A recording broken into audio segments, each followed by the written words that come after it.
اقوام متحدہ میں ایرانی سفیر نے خط لکھا ہے. انہوں نے کہا ہے کہ ایران نے حماس رہنما اسماعیل ہنیہ کے قتل پر اسرائیل کے خلاف جوابی کارروائی کا عندیہ دے دیا ہے. بخاری صاحب، اب ایران جو ہے اسماعیل ہنیہ کی شہادت کا بدلہ لینے کے حوالے سے اسٹیٹمنٹ جاری کی گئی ہے، خط لکھا گیا باقاعدہ طور پہ کہ اب بدلہ لیا جائے گا اسرائیل سے. دیکھیے، پہلی بات تو یہ ہے کہ جب پہلی دفعہ اٹیک ہوا تھا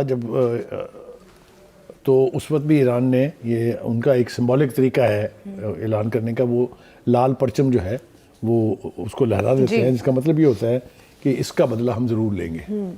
پہلے بھی ایران ثابت کر چکا ہے. جو متھ تھی ان کی آئرن ڈوم کی، اس کا کیا حشر ہوا جب ایرانی میزائل اور ایرانی ڈرونز جو ہیں وہ دھڑا دھڑ تل ابیب کے مختلف علاقوں میں گر رہے تھے. اور اب پھر یہ میں سمجھتا ہوں کہ چونکہ اسرائیل کیا ظلم، اس کی اسٹیٹ ٹیررزم، اس کی دہشت گردی، اس کی جینوسائیڈ کی روش نئی یعنی حدوں کو چھو رہی ہے، تو کسی نہ کسی کو تو اس کو چیلنج کرنا ہے.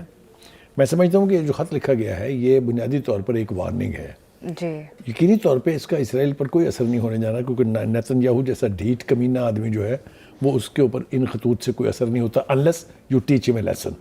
جب لبنان کی طرف سے گرنے والا ڈرون جو ہے اس کے گھر پہ گرا تھا تو ان کی بہادری اور جمع مردی کا عالم یہ تھا کہ تب سے وہ زمین بوس ہوئے، یعنی زمین پوش ہوئے میں چھپے ہوئے ہیں انڈر گراؤنڈ رہائش کے اندر. ٹھیک ہے جی. تو کہنے کا مطلب یہ ہے کہ وہ بہادری ہم جانتے ہیں کتنے بہادر ہیں. ان کے پیچھے سے اگر آپ امریکہ اور یورپین جو بلائنڈ سپورٹ ہے اس کو ہٹا کے دیکھیں کتنے دن سروائیو کر سکتے ہیں نیتن یاہو صاحب. اچھا بخاری صاحب، پہلے تو اسرائیل یہ ذمہ داری بھی قبول نہیں کر رہا تھا. اب جس طرح سے اسرائیلی وزیر دفاع نے کہا ہے کہ ہم نے اسماعیل ہنیہ کے قتل کا باضابطہ اعتراف کر لیا گیا ہے. دیکھیے، اسی طرح کی غلطیاں ہوتی ہیں جو پھر کسی بہت بڑے سانحے کا موجب بنتی ہیں. اب ان کی طرف سے اونرشپ لے لینا، ان کا خیال یہ ہے کہ اب انہیں کوئی پوچھنے والا نہیں ہے، انہوں نے اپنے ہدف جو ہے وہ حاصل کر لیے ہیں، لہٰذا جو مرضی کہہ دو.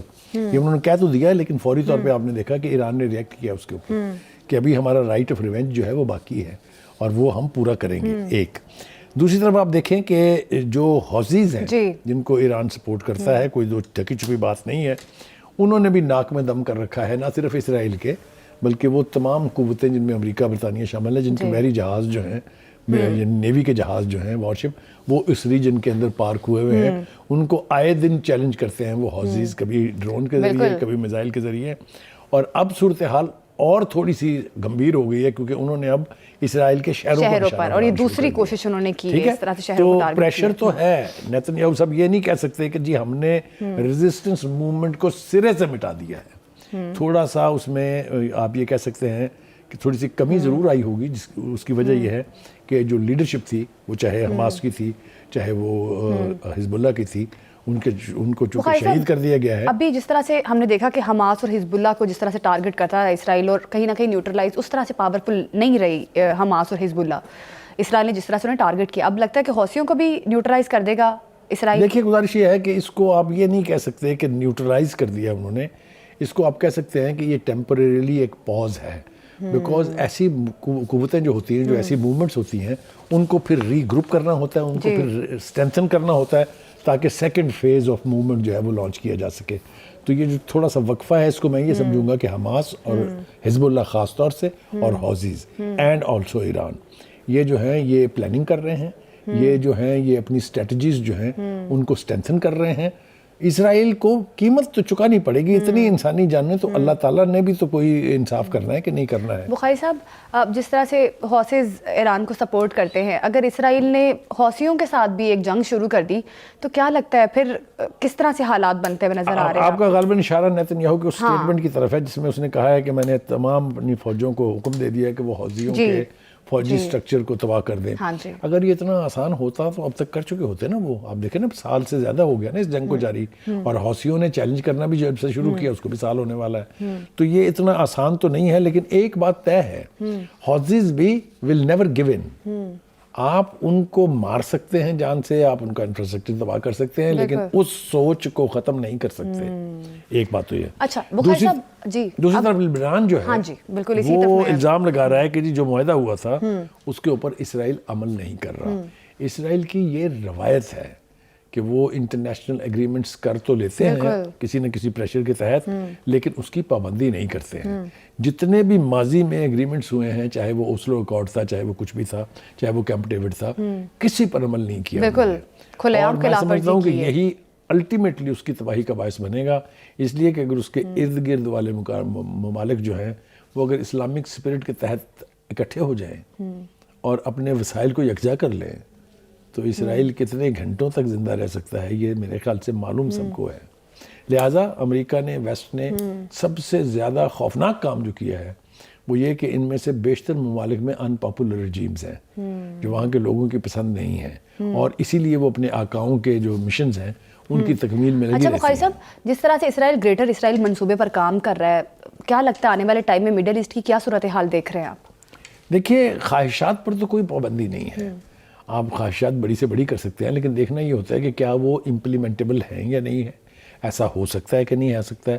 اکھنڈ بھارت کوئی آج کی خواہش ہے؟ جب سے پاکستان بنا ہے اکھنڈ بھارت ہم سنتے آئے ہیں، جب سے اسرائیل امپاور ہوا ہے ہم گریٹر اسرائیل سنتے ہیں، بنا؟ اسرائیل کو پیچھے سے سپورٹ بہت بڑی ہے، دیکھیں اس کے باوجود نہیں بنا، اس کے باوجود بھی اس کا وہ خواب جو ہے شرمندہ تعبیر نہیں ہوا۔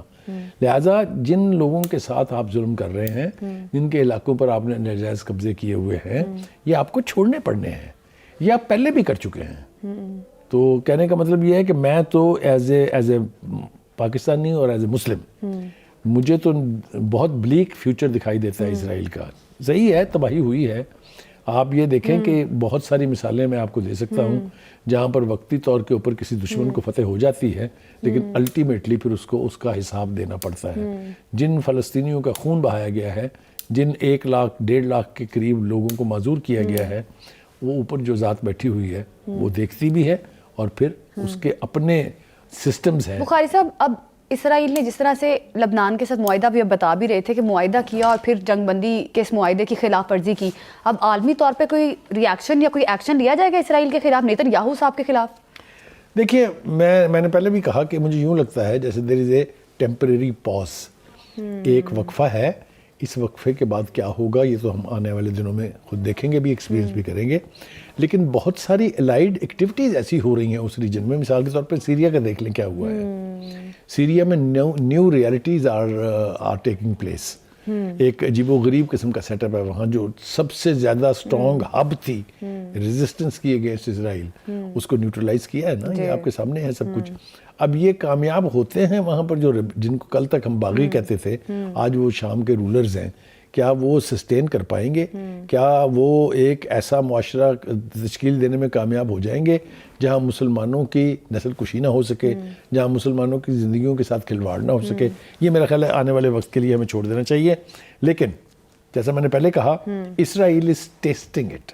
اسرائیل کے شہروں پر جو حملے ہو رہے ہیں، جیسا میں نے کہا، حوثیوں کے ڈرونز آ رہے ہیں، بین البر اعظمی میزائل استعمال ہو رہے ہیں، بیلسٹک میزائل جس کو ہم کہتے ہیں عام زبان میں۔